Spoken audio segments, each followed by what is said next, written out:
Hey everyone, it's Vincent with Vascotoys, and today I'm going to show you part 1 of a paint progression series on how to base coat this diorama.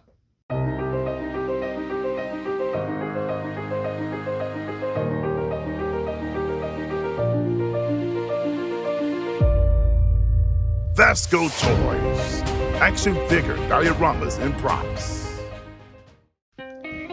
So the first thing I'm going to do is get started by painting all of the rubble pieces and columns a white. So we're going to use this paint, Anita's white, and we're just going to cover the entire thing in a white base coat.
So this is the base, and we are going to paint this a little bit differently than I would have done this in the past.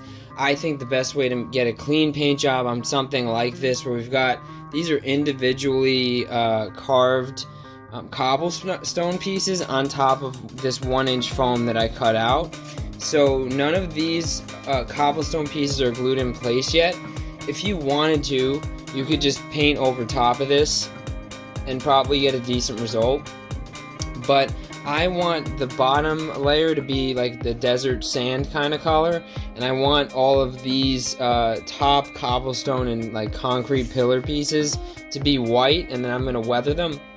So the way I have this structured right now, just to lay it out, is if you look closely, and I'll zoom in a little bit so you guys can see, I've got some tiny sewing needles in place on several parts of this so that I could keep the central pieces of the cobblestone floor area in place while trying to figure out the arrangement of the pieces that are not glued down yet. So I'm going to take all of this apart. We're going to paint all of these pieces on their own. We're going to paint the base on its own, and then I'm going to glue everything on once I'm satisfied.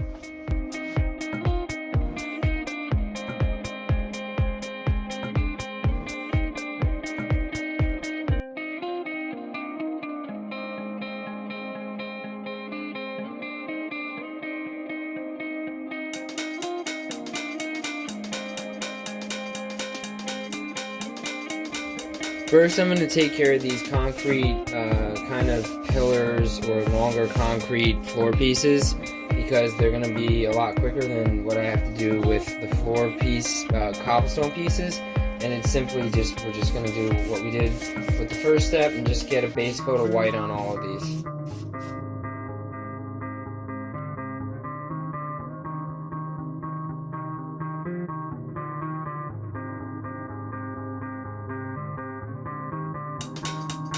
Just a quick break from the progression to show that I did actually end up doing multiple coats on my base coat for my white, because the pink was showing through and I wanted to make sure I had a nice solid base coat. So I'm showing you guys the big pillar but I did this on everything that you see that I painted white. So the last piece that we have to take care of is this piece. I want this to appear as if it's sand texture all along the perimeter. So the top is going to be covered, of course. We're still going to paint that, and we're going to be using this desert sand color by Anita's acrylic paints.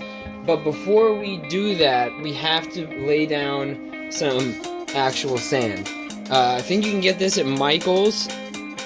It's Ashland coarse stone granules, and it looks like sand. So what we're going to do is take some Mod Podge, put it around the entire perimeter of this, and then we're just going to pack some sand on there. Then we're going to seal it with a glue and water Mod Podge solution that's going to hold everything in place for us.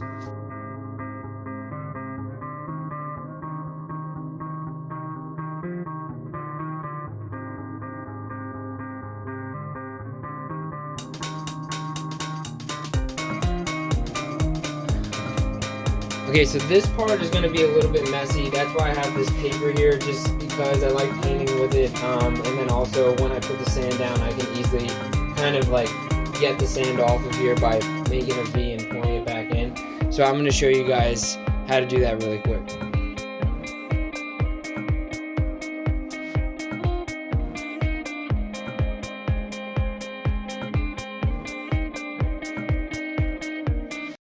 This is kind of a mess now, but I'm going to show you. So I sprayed the solution, which is Mod Podge and water, just in a spray bottle, all over the parts that I applied the sand to. Some are more full than others. That's okay, because I'm going to paint it, and I think it'll still have that sand texture. So we got to let this dry. I'm going to let this dry overnight before I paint it. I did let this dry, and it was actually for more than 24 hours just because I was busy this week. And just to kind of give you an idea, if you scrape against this, once we've sealed this so that this is really going to stay intact. If you scrub it hard enough, you can get some of the sand grain off, but all the way around, this is what it looks like, and it'll kind of hopefully be a cool finish on the side to make it look even more believable that we're in like a desert ruins type of situation.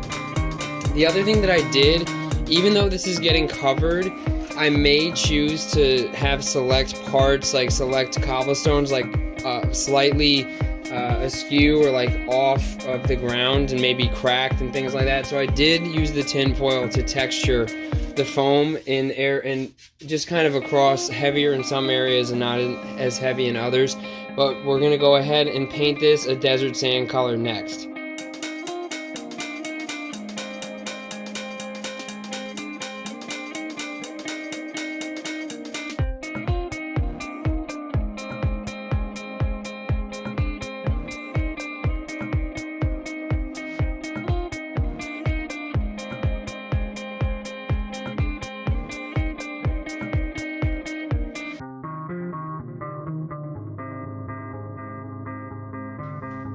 Alright, now it's time for what I know is going to be the most tedious part of this project. I've got to paint all of these cobblestones, and I'm base coating them in white, so that's what we're doing first. These are all cut XPS, the same width, different variations on the sizes, but same width, on the Proxxon hot wire foam cutting table. And so now I'm going to show you guys just very quickly a sampling of me painting just some of these, and then I'll go off camera and paint the rest so you don't have to watch all of them, and we'll go from there.